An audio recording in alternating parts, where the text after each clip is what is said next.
Oh, I know you're excited for a BMW 2-for-1, just as much as I am. We have the new G80 and G82 generation M4 competition with an automatic, and the M3 sedan with a manual transmission. We're gonna drive it on the street. We're gonna talk about all the changes from the F80 generation, if you can remember all these numbers. And then Jack's gonna go absolute monkey mode on the track to talk about what this car is and what it isn't.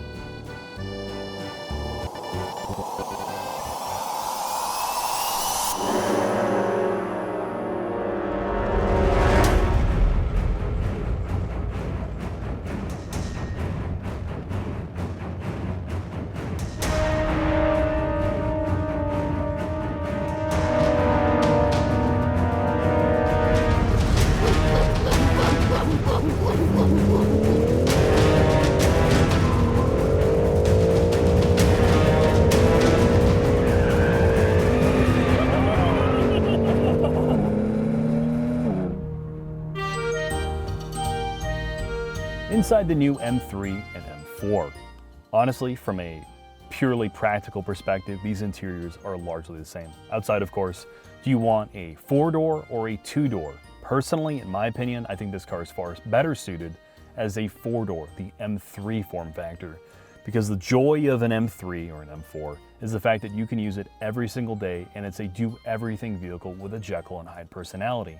And the current generation 3 Series, fortunately or unfortunately, is as big as ever. Dimensionally, it is the same size as the E39 M5 or thereabouts, which means you can fit 4 or 5 adults in this car. The trunk in the M4 is basically the same size as the M3. The front seats forward in both cars are also identical. The seats themselves are unique to the M3 and M4. The base seat is a leather seat that can be optionally cooled. However, they do not massage, but you can get them to fit basically any body type. If you are on the track, they don't do the best job in holding you in. This car, however, has the carbon buckets. They are a very expensive option, but I will say they are worth it if you plan on doing any real track driving. They are still electronically adjustable. They do still fit a wide variety of body types, but once you make it over their carbon bolsters, they are very comfortable. Not to mention the fact that they really do make this interior feel rather unique. They look genuinely cool. Again, this is a regular 3 or 4 Series in here, which means you have good cargo space in the doors. iDrive is still excellent. To me, at least, it's the best infotainment found in a German luxury car outside of maybe Porsche. Everything works the way it's supposed to. There's a good mix of physical and touch controls, and the iDrive rotary knob works really, really well, not to mention the redundant touch controls. Heads-up display works well, and all of the M gimmicks, including the M drift analyzer and all that other stuff, seem to work well. But overall, this is a rather large downgrade, at least in my opinion. Again, styling is subjective, when compared to the prior generation car. I think that car had more presence, and most importantly, it did not have the giant buck teeth. So with that said, let's head into the shop. Welcome to the In the Shop segment with the BMW M3 and M4. You're going to see footage of the G82, which is the coupe, and the G80, which is the sedan. This is a competition model with the torque converted automatic, and our 4-door or sedan is a manual, so there's a good option there for you. However, underneath, basically, they are largely the same. All the suspension components, all that other fun stuff, at least looks the same. However, there are some tuning differences. So for this generation M3 and M4, it is as big as it has ever been. In fact, it's larger. I believe it's like 1.6 inches wider and 4.5 inches longer. So this is a much bigger car than it was in the past. It's like the M5. It's just like an old M5 now. Everything's just gotten bigger. Everything's gotten bigger except me. And what are the major talking points? So this is still on a variation of Clar, because this is based loosely on a 3 Series. What you get in the front is strut suspension, and in the rear you get a multi-link. The front subframe is aluminum, where the rear subframe is steel. They have done cross bracing throughout the car to increase its torsional rigidity. If you notice in the engine bay as well, you still have rigidity beams in the front. However, they are no longer carbon fiber. They don't need to be. I mean, it looked cool, but it was really just a beauty piece more than anything else. The suspension control arms, at least in the front on the strut suspension, are all new. They're still all aluminum. You have a Magna Ride damper now. They are adjustable 3 ways. The big changes in the front, though, is that they've gone to a brake-by-wire system. So you now have a programmable pedal. You can go from comfort or sport brake feel. Wow. I know. It's, to be honest, you can't really tell, and even on the track, it leads to a pretty consistent pedal feel. We did not get the brakes hot enough to fade them out or to give us at least a brake temperature warning. But honestly, the pedal, if you did not know they were brake-by-wire, it feels pretty decent. What do you think? Almost every major manufacturer going forward is going to be doing this. Yeah. It's the future of it, and it just depends. Again, this is one more thing we're going to have to evaluate and look at. Is it transparent to the driver in normal conditions, and then when you're driving it hard where you don't want to be distracted? In this car, there is no distraction from it. You really can't tell.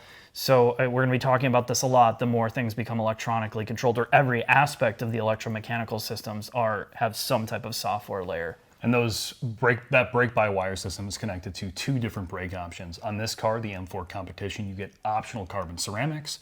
However, the sedan we have is on the base steel brake. However, the steel brakes do have the M compound, at least under our lapping conditions on Autobahn South, 4 or 5 laps. They did not seem to fade out at all. Yeah, I mean, there's an advantage to this. There's a more immediate, more firmer, more confidence-inspiring brake feel, but to be honest, if you're tracking this car, which most people are not, the steel rotors are going to be way more affordable. You can just scrap them, be done with them.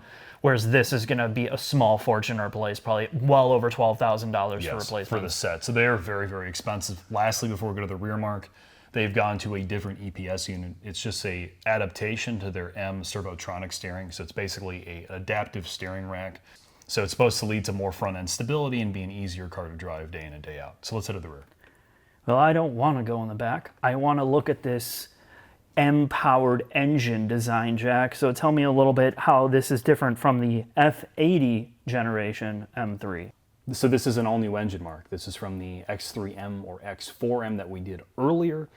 And this engine requires, apparently, this enormous front snout because it acts as the air intake for the cooling system and the intercoolers in the engine itself. So what's interesting about this car, before we talk about the engine specifically, is all the cooling that goes into it. It has both a high and low temp system for the oil cooler, radiator, and intercoolers. The low temp system uses an electronic pump, where the high temp system uses a mechanical pump. For the competition cars, because they're automatic, they get a separate transmission cooler. However, the non-competition cars do not. And the difference between the automatics from previous generation to this is they went to a torque converted ZF automatic and got rid of the dual clutch, correct? Yes, so we'll talk about that next before we talk about the engine. So you have two different transmission options. You get what is probably largely identical to something like the M5. You get a ZF 8-speed automatic, because this car later this year, for the first time ever, the M3 will have optional all-wheel drive, and that will specifically only be on the competition models. The manual car gets a revised 6-speed manual. It does have rev matching, which you can turn off, but the bell housing itself has been revised for that transmission, which drops 55 pounds. The main reason why the manual transmission cannot be had with the competition is the torque output differences between the competition engine and the regular car. So why would they go through revising the bell housing and shaving weight if they couldn't add the extra torque capacity to... I have no idea, and BMW didn't tell me, so... Okay, it just means they don't want to do it. Probably, and I'm sure the take rate for the manual is going to be extraordinarily low. But every enthusiast says a manual is better, Jack. Yeah, we'll see, and apparently BMW is doing a wagon as well in this body style, which I'm sure... We'll sell 5 of them, and people will be like, oh, why did they kill it? So, let's talk about this engine. So it is the S58. This is the all-new, well, not really all-new, but all-new to this car engine. It is based loosely on the B58 engine platform. What makes this interesting is the engine construction itself. So it's a forged crankshaft. It has a 3D printed cylinder head. It has all new turbos, one for each bank, and it has a integrated oil sump. In the competition spec cars, it makes 510 horsepower, and that is wildly underrated according to basically any dyno. This car is making that almost at the wheels. And in the regular spec, makes I think like 470 or 480 horsepower, but the big difference between the two cars again is torque. The regular M3 gets 405 foot-pounds of torque, and this is 479, and that is very, very noticeable. And one of the things that's worth bringing up is the way the torque hits now. So in the prior cars, the torque came in around 2,000 RPM. This comes in around 3,000, which makes a big difference on corner exit. And this has a 10-way adjustable traction control, was not found in the prior generation vehicle. And that controls all the electronic systems in terms of braking and the differential? Yes. Okay. Yeah, this car, when you drive it, which makes me basically pitch a tent, definitely has that waft of Hellcat, right? You kind of smell in the way it doesn't put down power. At least Oh, and of course, the Starbucks green paint job is perfect for you and your latte addiction. Well, Mark, this is this car with its big sniffer can smell out all the bullion. Yeah, well, now speaking of that, I think we've talked more than enough about this, and we'll do another video in the future when they get the all-wheel drive version. Hopefully we have a little bit more technical information. Let's head out to the street and check out the manual transmission regular M3 first. All right.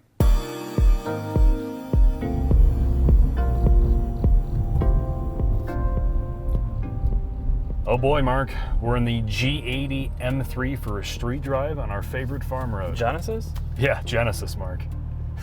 No, this is the M3, Mark. Oh. The true driver's choice. And look at this.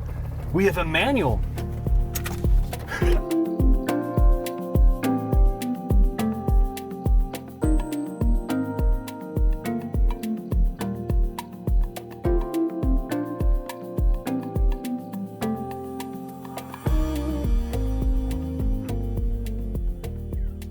I have you back in the car. I'm going to show you why this is a rewarding experience to have a manual rear-wheel drive and almost 500 horsepower in a street car.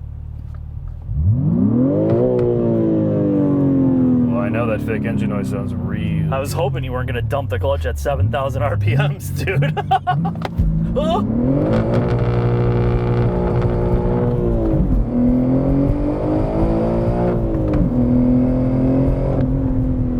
That's proper. That's real proper. I 100% agree with you, aside from the shitty fake engine noise that's coming through the speakers. Yeah, that's not so good. Does a really good job hooking up. You know, it's for how tail happy this car is, you would think that you'd get no traction off the line. And it does a good job, even at a higher RPM dump. Yeah, it's surprisingly a decent street car. I'm gonna go through this very quick because we're about to do 3 other drives in both the M4, and then we're gonna take both on the track. The car rides well. It's fairly quiet, though you have a problem with how it puts down power when it's not under load, correct? I'll go into that in a minute, and I'll go more into that in the track drive as well. But honestly, man, if you are just gonna drive this on the street, which I feel like most people are going to, does a good job. This fixes a lot of the problems from the prior generation M3. It's even more usable. It's a bigger car, which is both a pro and a con depending on who you are. It seems to ride way better. It seems to be a quieter cabin, and everything works really, really well. My only small complaint that I have with this car is, despite this being the manual, I don't think it's geared particularly well if you're going to do a lot of highway driving. When you're in 6th gear doing between, let's say, 85 and 90 miles an hour, you're turning well over 3,000 RPM, which yeah, that's me, a little strange for like from the street car perspective. Yeah, if you're doing a lot of highway driving, I can see how that could get annoying. But past that, I mean, this is kind of what you're expecting. But you could alleviate that with just going to the automatic gearbox. Yes. If you were really concerned about that.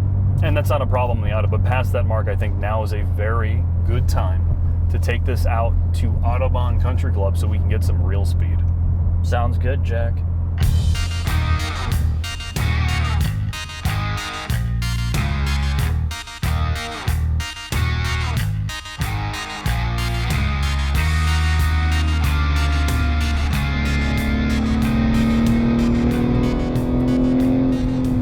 All right, Jack. We're in the regular M3 sedan with a manual trans, so I have to take back some of the things that I complained about driving this car on the street. On the street, it seems like much of my problem was, you know, you can't really put power down. You're always having to breathe on the throttle. But when you get out here in more progressive corners, this thing is just unbelievable how fast it is. Yeah, this car's got a really good Jekyll and Hyde personality. On the street, it's kind of all over the place in the way I like it. You want to go sideways all the time. You want to be an asshole. You can fulfill the full BMW stereotype. And then out here on the track, it's a lot more, I'm trying to think think the right word for it. Well behaved. Yeah, it is. I think part of it maybe is once you load up the suspension a bit and you get this kind of more progressively where you're not using a lot of steering angle and you're being a lot more careful, the throttle and the steering match up more positively to the point where I'm like, okay, I'm just going to keep a steady state turn here through this whole corner. I don't have to mind the throttle as much, and granted, I completely screw up that corner, but I don't feel like I'm constantly having to be so careful here like I do on the street. And part of that for me gives me a lot more confidence to drive this. And then when you're really in the groove, this thing it's really well set up. It's so balanced. There's still enough suspension compression and travel. It's not hopping over the corners. It's not pogoing. It just feels like it sets up and grips. And even when you make a mistake with everything off, it's really forgiving and neutral to slide and all of that. Do you notice a big difference in the sheer speed between the two cars? To me, Yeah, I do. The torque is very noticeable. The torque is very noticeable. The other car pulls a lot harder out of a corner, whereas it feels more, I know this is really stupid, but it feels more naturally aspirated. It feels more progressive, the way that it builds power out of a corner. So I think that's partly why it's a little bit easier to drive fast. But the other car feels phenomenally quicker. There's a huge wow factor to the competition over this. So with that, Mark, I guess you've driven both. How do you feel about the gearbox compared? Would you take the manual? Well, would you take this automatic? I would take the manual. I think the other car's geared better for all conditions, but there's a lot more engagement here. This is not a race car. You're not competing in a car like this, so you still get the enjoyment of a decent manual transmission. You feel like you're more engaged driving this, and that's part of the fun of this car to me as a sedan, as a daily driver. And then you come out here and you can still work on the craft of driving versus just, letting the car do everything for you. What are the negatives then before we hop into the M4 comp and go flying in that car? I don't know. I think some of the negatives are it might be a little bit too soft for some people, even in the Sport Plus setting. I think, I don't know, dude. Honestly, they've refined the hell out of this car, but they still haven't stripped every single piece of it out. It's still really fun to drive. And other than like maybe the M2, to me at least, Mark, this has to be the best modern BMW we've driven in a long time. Oh yeah, it still feels big. I mean, it feels like a big car. There's not a lot of feedback through the front end of the wheel. But I mean, basically, what your hands, if you pay attention to what my hands are doing, the smoothness of the inputs match up to the way that the throttle is, the brakes are. Everything's really well balanced, even though you don't feel a ton physically through your body. But it's M-car stuff. The perception of what these cars are versus the reality are two different things. And the main thing is people are going to be driving this on the street 99 or 95% of the time. So I've enjoyed this car, Jack. Let's check out the competition, see how that does. All right.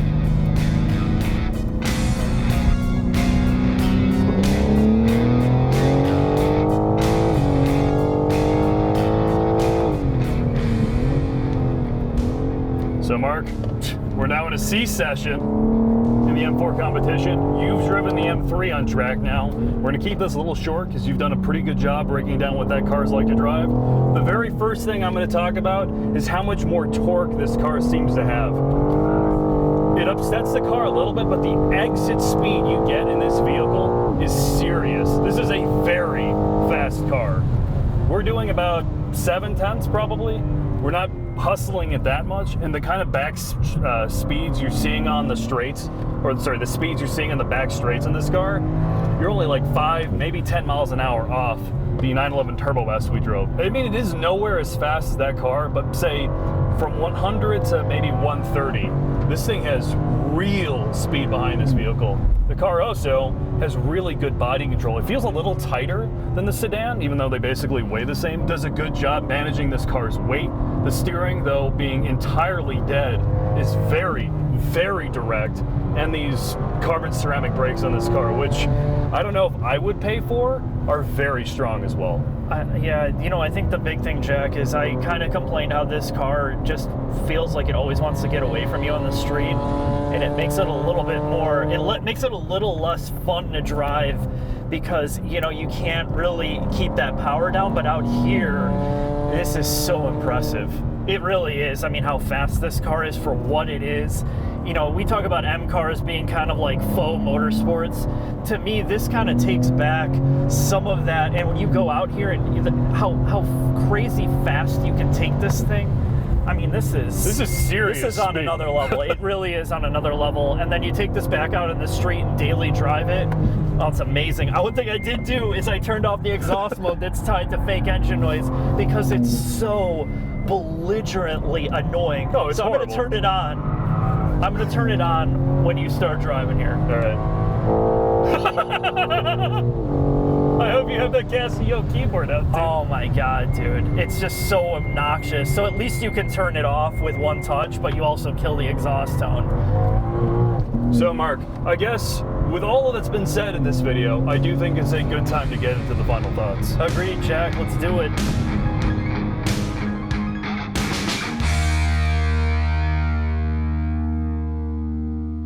Final thoughts on the all-new BMW M3 and M4. And before I get into that, I want to say special thanks to Autobahn Country Club in Joliet, Illinois. They are a member racetrack where if you join, you can take your race car any day of the week and pound it all day long. However, if you are not a member and you want to make sure your teen is a safer driver, they do have a teen driving school there where they use BMW vehicles provided by BMW USA and their local instructors to make sure your kid is safe behind the wheel. So with that said, let's talk about the M3 and M4. If you can get past the looks, which are extremely polarizing, it's a pretty great car. Objectively, in almost every fashion, it is better than the M3 and M4 it replaces. There are some negatives though. The first is it's not necessarily the most exciting vehicle in the world. It does not sound the greatest, and you could argue it's a little bit sterile to drive. The car itself, if you are not the most competent driver as well, has a tendency to go sideways. I love that about this car, but again, it could be a problem for you. Its pros are it's unbelievably capable, it's as practical as it's ever been, and in nearly every possible way, mechanically, it's been improved versus the older vehicle. So with that said, thanks for watching and I hope to see you soon.